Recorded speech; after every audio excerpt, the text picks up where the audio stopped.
Hello students, welcome back to my channel once again. बच्चों, आज का वीडियो स्पेशली क्लास 12th के students के लिए बहुत ही इंटरेस्टिंग रहने वाला है, प्लस ये वीडियो बहुत ही इंपॉर्टेंट है। Why is it so? आज की इस वीडियो के अंदर हम एक इंपॉर्टेंट स्ट्रैटेजी डिस्कस करने वाले हैं उन बच्चों के लिए जो बोर्ड के एग्जाम में अपियर करेंगे in the month of May. तो 2021 का अकाउंटेंसी का जो एग्जाम होगा उसकी प्रिपरेशन कैसे करी जाए, किस तरह से हम प्रिपेयर करें कि हमारे 90 प्लस मार्क्स अकाउंटेंसी में स्कोर हो जाएं, हम एक अच्छा स्कोर सेट कर पाए अकाउंट्स में। इन सब के बारे में हम कुछ स्ट्रैटेजीज को डिस्कस करने वाले हैं। और बहुत सारे बच्चे मुझसे पिछले काफी दिनों से पूछे जा रहे हैं कि सर 2 महीने एग्जाम के अंदर बचे हैं, अब बताइए हम तैयारी कैसे करें।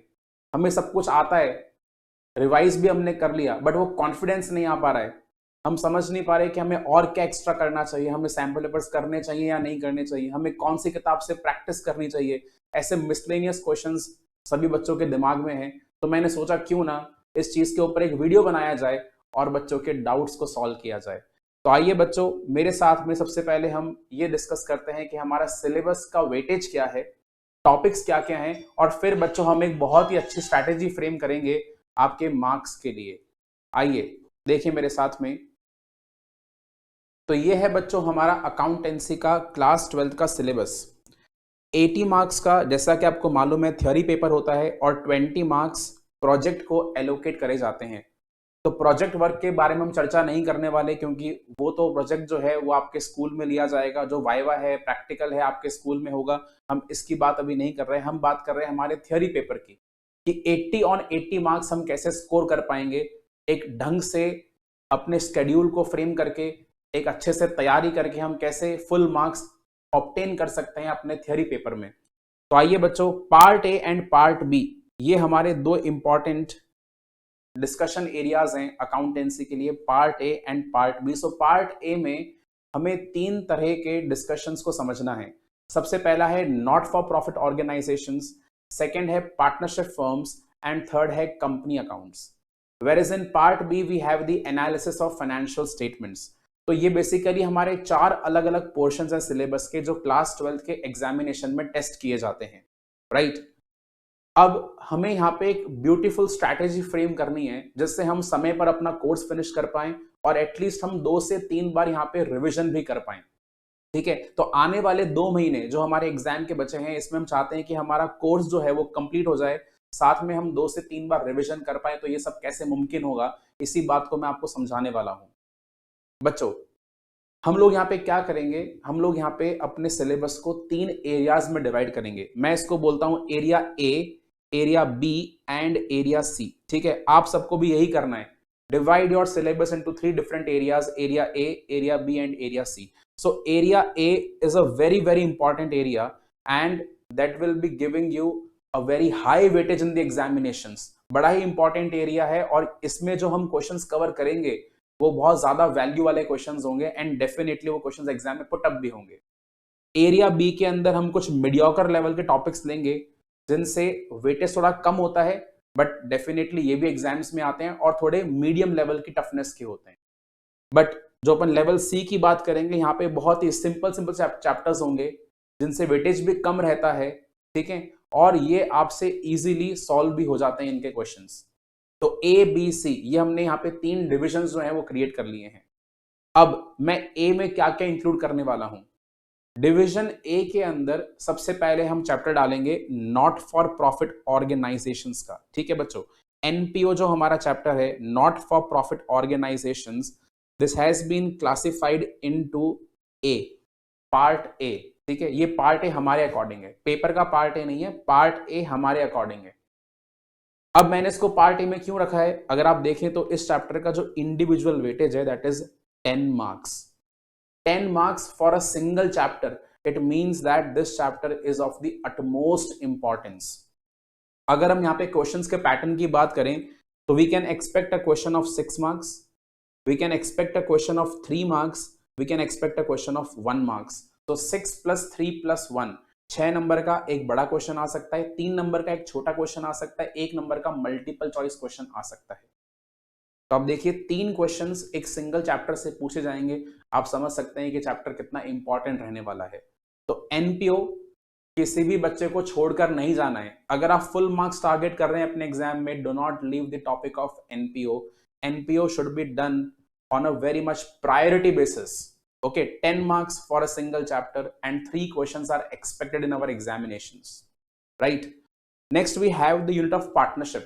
बट बच्चों में पार्टनरशिप में सभी चैप्टर्स को ए कैटेगरी में क्लासिफाई नहीं करूंगा। आप देखिए मैं ए कैटेगरी में क्या क्या क्लासिफिकेशन करने वाला हूं। पार्टनरशिप में मेरे पास में है सबसे पहले fundamentals of partnership. Okay, fundamentals of partnership. Fundamentals के बाद में हमारे पास नेक्स्ट टॉपिक आता है valuation of goodwill and the change in profit sharing ratio. Okay, then we have the third topic of admission of partner. Fourth topic is retirement और death of partner and topic number 5 is the dissolution of firms. तो बच्चों यहां पे मैं दो ऐसे topics हैं जिनको मैं कैटेगरी ए में डालने वाला हूं, that is admission of partner and retirement और डेथ ऑफ पार्टनर। नाउ वैसे अगर हम देखें तो यहाँ पे पार्टनरशिप का जो कंबाइंड वेटेज है that is of how many marks, 30 marks. Partnership का कंबाइंड वेटेज 30 मार्क्स का यहाँ पे एलोकेट हुआ है।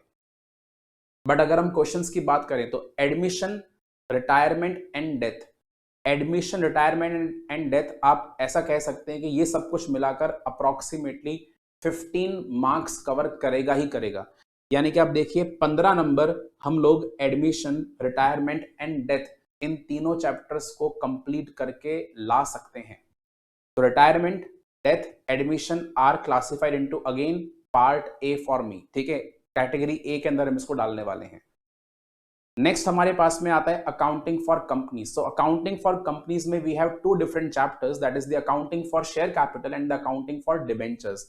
एंड डिबेंचर्स में इस साल के लिए आपको मालूम है सिंगल चैप्टर अवेलेबल है, that is issue of debentures. Redemption of debentures हमारे डिलीट हो चुका है सिलेबस से, मतलब कि 2021 बोर्ड एग्जामिनेशन में डिबेंचर्स का टॉपिक टेस्ट नहीं किया जाएगा। वो मतलब डिबेंचर रिडम्पशन पोर्शन है वो टेस्ट नहीं करा जाएगा, जो इशू का पोर्शन है वो डेफिनेटली एग्जाम में पूछा जा सकता है। तो बच्चों यहाँ पे अकाउंटिंग फॉर कंपनीज के अंदर मैं इशू ऑफ शेयर्स का जो टॉपिक है, आपका इशू ऑफ शेयर कैपिटल का जो टॉपिक है, इसको भी हम पार्ट ए में क्लासिफाई करेंगे। ओके, एंड शेयर कैपिटल का टॉपिक भी बहुत ज्यादा इंपॉर्टेंट है। We can expect a weightage of minimum to minimum 12 to 15 marks. 12 से 15 मार्क्स हम यहाँ पे अकाउंटिंग फॉर शेयर कैपिटल के लिए एलोकेट कर सकते हैं। ठीक है, तो हम बहुत रीजनेबल साइड पर चलते हैं। 12 से 15 में आपको बोल रहा हूं, लेट अस से कि हम यहाँ पे 12 मार्क्स लेके चलते हैं किस चैप्टर के लिए, अकाउंटिंग फॉर शेयर कैपिटल के लिए। तो इसको मैंने कैटेगरी ए में अगेन क्लासिफाई करा है। Are you getting my point? Next part B के अंदर देखा जाए तो हमारे सामने है analysis of financial statements and the cash flow statement. तो यहाँ पे बच्चों में कैश फ्लो स्टेटमेंट को कैटेगरी ए में अगेन क्लासिफाई करूंगा। कैटेगरी ए में I am classifying the topic of cash flow statement, that is of how much marks, 8 marks. तो अगर अब आप विजुअलाइज करें तो हमारे पास कैटेगरी ए में टॉपिक्स कौन कौन से आ चुके हैं। कैटेगरी ए में हमारे पास में है NPO, that is of 10 marks. Retirement, admission, death, that is of 15 marks approximately. So 10 plus 15, 25. Then we have the issue of share capital, that is of 12 marks. How much marks? 37. And we have the cash flow statement, that is of 8 marks. So round about 45 marks. बच्चों round about 45 marks हमने category A में ही cover कर लिए। 80 number का आपका paper है, 45 number यानी कि मोर देन 50% मार्क्स हमने कैटेगरी ए में डाल दिए। और इसके लिए आपको केवल कितने चैप्टर्स कवर करना है, आपको एनपीओ कवर करना है, आपको एडमिशन कवर करना है, रिटायरमेंट डेथ कवर करना है, shares and the cash flow statement. 5 chapters are giving you 45 marks for sure. यानी अगर आप ऑन एन एवरेज भी देखें तो हर चैप्टर का वेटेज लगभग 9 मार्क्स का है यहाँ पे। ओके, ऑन एन एवरेज हम कह सकते हैं कि हमको हर चैप्टर से 9 मार्क्स मिल रहे हैं। तो बच्चों ये ऐसे 5 चैप्टर्स हैं जो आप बिल्कुल भी छोड़ नहीं सकते अपने एग्जामिनेशन की तैयारी के लिए। ये 5 तो आपको 100% बेसिस पर कवर करने ही है। बात समझ में आ रही है? तो ए कैटेगरी सबने नोट कर लिया है, ए कैटेगरी में 5 चैप्टर्स हैं हमारे लिए। रिपीट कर लेते हैं जरा फिर से एक बार। सबसे पहला है एनपीओ, दूसरा है एडमिशन, तीसरा है रिटायरमेंट डेथ, चौथा है इशू ऑफ शेयर कैपिटल और 5वां है कैश फ्लो स्टेटमेंट। आ जाते हैं कैटेगरी बी पर। बच्चों कैटेगरी बी में अब क्या क्या डालेंगे हम। पार्टनरशिप फर्म्स में अगर आप देखें तो पार्टनरशिप फर्म्स में हमारे पास अब क्या क्या रह चुका है। फंडामेंटल्स का टॉपिक है, valuation of goodwill and change in ratios है, उसके अलावा डिसोल्यूशन है। तो बच्चों मैं यहाँ पे जो डिसोल्यूशन है उसको कैटेगरी बी में डाल दूंगा। Dissolution of partnership firms is going into category B. Now how much weightage can you expect? Somewhere between 4 to 6 marks. Dissolution का जो क्वेश्चन है वो 4 से 6 नंबर में आ सकता है। हालांकि बहुत बार ऐसा भी हुआ है कि जो डिसोल्यूशन का क्वेश्चन है वो 8 नंबर में भी आया। बट जब भी क्वेश्चन डिसोल्यूशन का 8 नंबर में आया तो चॉइस में एडमिशन वाला क्वेश्चन भी अवेलेबल था 8 नंबर के लिए। तो मैक्सिमम बच्चे जो है वो एडमिशन का क्वेश्चन अटेम्प्ट कर लेते हैं, क्योंकि एडमिशन हर बच्चा बहुत ही ध्यान से पढ़ता है, बहुत ही ढंग से पढ़ता है उस चैप्टर को। तो मैक्सिमम बच्चे जो है वो एडमिशन ऑफ पार्टनर की ओर ही इंक्लाइंड होते हैं। बट स्टिल डिसोल्यूशन भी इंपॉर्टेंट टॉपिक है, although it is not that much tough as compare to admission. Dissolution is a very very simple topic, so I am putting into category B. We can expect a weightage of somewhere around 4 to 6 marks, okay, for dissolution of partnership firms. It is into category B. Then बच्चों हमारे पास जो यहाँ पे debentures का topic है, इसको भी हम कैटेगरी बी में डाल रहे हैं। कैटेगरी बी में हम डिबेंचर्स डाल रहे हैं। ऑल्दो डिबेंचर बहुत सिंपल टॉपिक है, बट कैटेगरी बी में क्यों डाला जा रहा है, इसके वेटेज को देखते हुए हम यहाँ पे भी कम से कम 5 से 8 नंबर का जो वेटेज है वो डिबेंचर्स को एलोकेट करके चलेंगे। ठीक है, अगर हम बहुत ही लोअर साइड की बात करें तो आप ये मान लीजिए डिसोल्यूशन 5 नंबर का है, डिबेंचर्स भी 5 नंबर का है, 10 नंबर हमारे लिए कैटेगरी बी के अंदर आ चुके हैं। बात समझ में आ रही है? अब जितने भी रिमेनिंग चैप्टर्स हैं आपके लिए, they are all being transferred to category C. Now category C is the easiest one for all of us. ठीक है, तो कैटेगरी सी में क्या क्या आ जाएगा बच्चों? कैटेगरी सी में हमारे लिए रहेगा fundamentals of partnership, a very very simple chapter. We have valuation of goodwill and change in ratio, again a very simple topic. उसके अलावा पार्ट सी में हमारे पास में आ रहा है एनालिसिस ऑफ फाइनेंशियल स्टेटमेंट्स। अब यहाँ पे हमारे पास मल्टीपल टॉपिक्स हैं। सबसे पहले तो आता है कुछ थियोरी पार्ट, जहाँ पे हम लोग बैलेंस शीट को समझते हैं, प्रॉफिट एंड लॉस अकाउंट को समझते हैं एक कंपनी के पॉइंट ऑफ व्यू से, जहाँ पे हम शेड्यूल्स पढ़ते हैं। ठीक है, उसमें पार्ट 1 एंड पार्ट 2 स्टडी करा जाता है। तो शेड्यूल 3 के अकॉर्डिंग जो बैलेंस शीट बनाई जाती है वो सब कुछ चीजें हम जो है यहाँ पे समझते हैं। ओके, उसके बाद यहाँ पे हम लोग पढ़ते हैं ratio analysis and the comparative and the common size statements. तो बच्चों ये जो हमारे 3 टॉपिक्स हैं, comparative, common size, the balance sheet and the P&L part and the ratio analysis, ये सब कुछ मिलाकर 12 मार्क्स का है। इसको हम कैटेगरी सी के अंदर डाल देंगे। Okay, this goes into category C which is the most easiest one. Apart from this part A से हमने क्या डाल दिया? पार्ट ए से हमने fundamentals, valuation of goodwill and change in ratio हमने कैटेगरी सी में डाल दिया। अब बात आती है सर हम पढ़े कैसे? जब मैंने आपको बच्चों यहाँ पे क्लासिफिकेशन करवा दिया है, क्या चीजें ए में आनी चाहिए, क्या चीज बी में आनी चाहिए, क्या चीज सी में आनी चाहिए, तो आप समझे कि आपको रिवीजन का पैटर्न मिल चुका है। सबसे पहले आपको कैटेगरी ए के चैप्टर्स कंप्लीट करने हैं। कैटेगरी ए के चैप्टर्स करने में आपको टाइम ड्यूरेशन कितना लगना चाहिए? हम मान के चलते हैं कि मैक्सिमम टू मैक्सिमम 10 डेज के अंदर, बच्चों मैक्सिमम से मैक्सिमम 10 डेज के अंदर आपके कैटेगरी ए के चैप्टर्स कंप्लीट हो जाने चाहिए। यानी कि अगर हम ऑन एन एवरेज देखें, ऑन एन एवरेज आप ऐसा कह सकते हैं कि आपको हर चैप्टर के लिए 2 दिन देने हैं, क्योंकि मैंने कैटेगरी ए में 5 चैप्टर्स डलवाए थे आपको। तो ऑन एन एवरेज 2 दिन में आपको हर चैप्टर फिनिश करना है।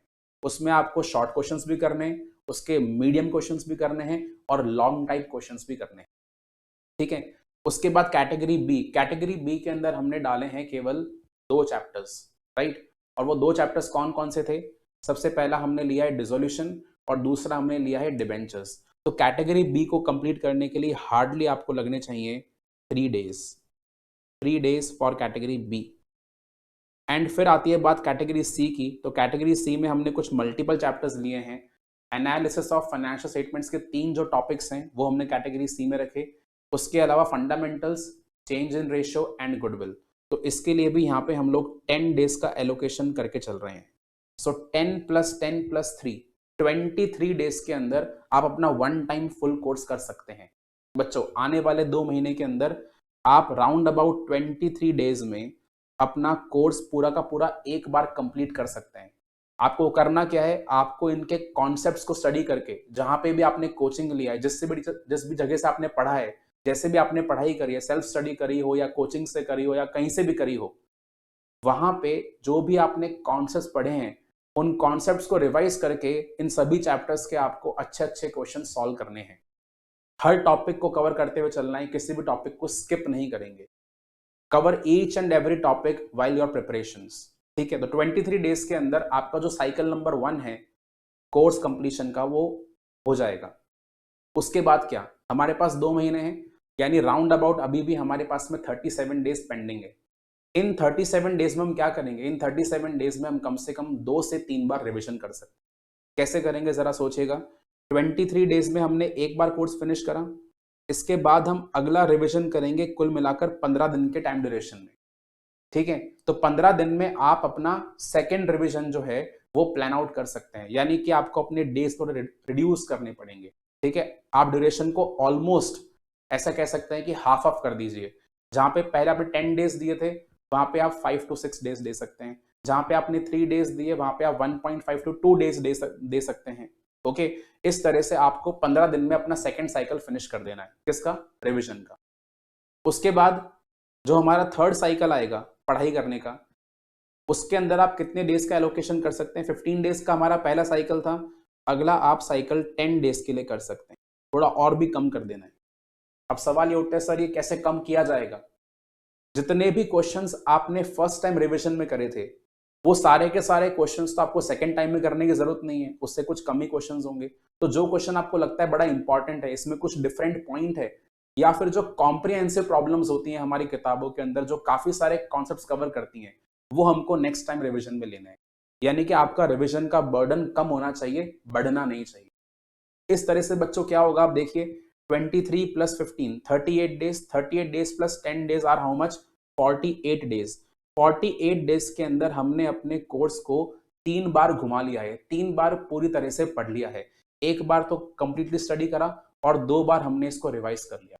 अभी भी हमारे पास सरप्लस में 12 डेज हैं। इन 12 डेज में हमें क्या करना चाहिए, इन 12 डेज में हमें सैंपल पेपर्स की प्रैक्टिस करनी चाहिए, हमें मॉक टेस्ट देने चाहिए 100 नंबर वाले। मतलब कहने का मतलब पेपर 80 मार्क्स का होता है, तो 80 मार्क्स के कम से कम 4 पेपर्स आपको सेल्फ अटेम्प्ट करने चाहिए, और इतने अच्छे से अटेम्प्ट करने हैं, इस तरह के एनवायरनमेंट के अंदर अटेम्प्ट करने हैं और इस तरीके से करने जैसा कि एग्जाम में करेंगे। ठीक है ना, मॉक टेस्ट का मतलब यही है, मॉक ड्रिल जिसको हम बोलते हैं। तो आपको बिल्कुल मॉक ड्रिल की तरह कम से कम 4 फुल लेंथ पेपर्स प्रैक्टिस करने हैं, जिससे आप अपने बोर्ड के लिए फुल्ली प्रिपेयर्ड हो जाएंगे। Okay, are you getting my point. बच्चों 2 महीने बाकी हैं एग्जाम के लिए, 2 महीने में बहुत कुछ हो सकता है। हार मत मानिए, ये मत सोचिए कि सर हमने पहले अभी तक पढ़ाई नहीं करी थी, अब हम कैसे पढ़ सकते हैं। Don't worry about it. अगर अभी तक आपने पढ़ाई नहीं करी है कोई बात नहीं, अभी भी समय बाकी है।